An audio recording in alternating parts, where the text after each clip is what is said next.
Olá pessoal!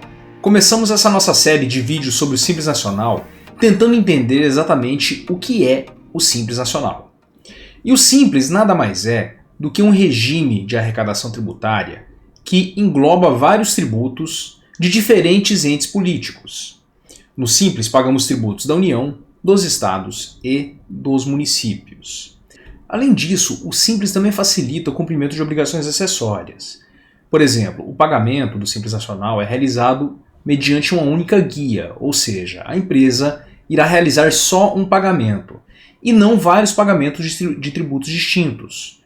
Assim, a realização de tarefas de administração tributária fica mais tranquila para a empresa, ou seja, gasta-se menos horas para manter a empresa em dia com as autoridades fazendárias.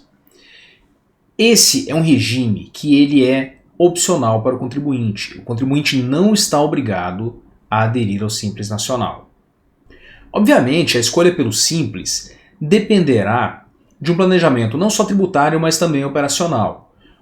A empresa terá que averiguar se os custos com o Simples serão menores do que os custos com outro regime tributário, tanto do ponto de vista tributário em si, como do ponto de vista operacional. Porque, como eu mencionei anteriormente, o Simples ele facilita muito a vida da empresa. Então, ao não optar pelo Simples, a empresa também terá outros custos além dos custos estritamente tributários. A escolha pelo Simples Nacional abrange o pagamento de 8 tributos distintos.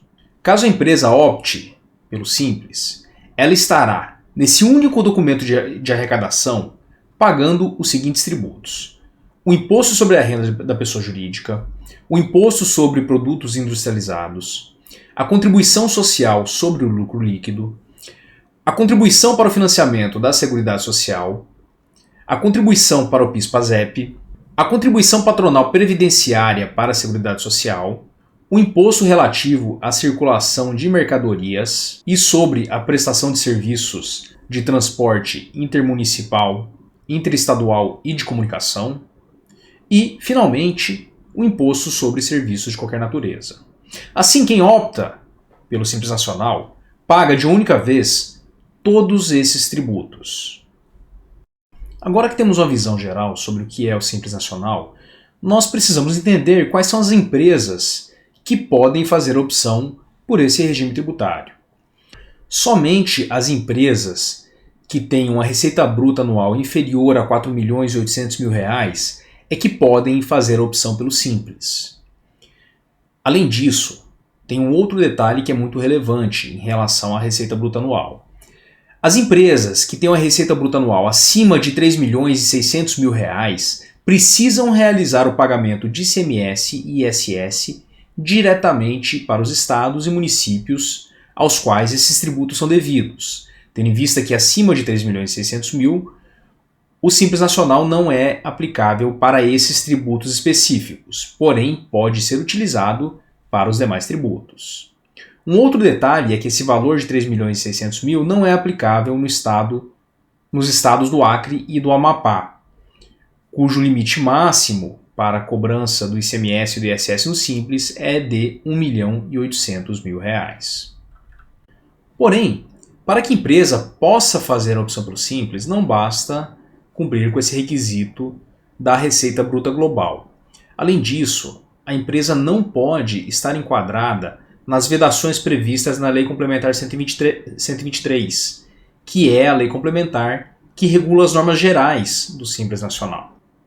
O parágrafo 4º do artigo 3º da Lei Complementar 123 veda a opção pelo Simples Nacional de pessoas jurídicas de cujo capital participe outra pessoa jurídica, de pessoa jurídica que seja filial, sucursal, agência ou representação de pessoa jurídica com sede no exterior, de pessoa jurídica de cujo capital participe pessoa física que seja inscrita como empresário ou seja sócia de outra empresa que receba o tratamento do Simples Nacional, desde que a receita bruta dessa outra empresa ultrapasse o limite de R$ 4.800.000, aquele limite que nós vimos como sendo necessário para a possibilidade de utilização desse regime.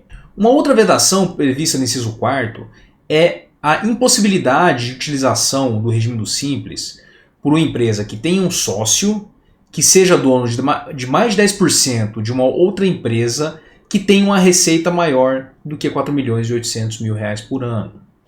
Além dessas hipóteses que eu mencionei aqui para vocês, existem várias outras, como por exemplo a vedação de uma sociedade por ações fazer opção pelo regime do Simples, entre várias outras, que tem por objetivo principal o não abuso desse regime tributário, que ele é um regime tributário com foco em microempresas e empresas de pequeno porte, que tem uma necessidade maior de facilitação e de tributação para poderem se desenvolver.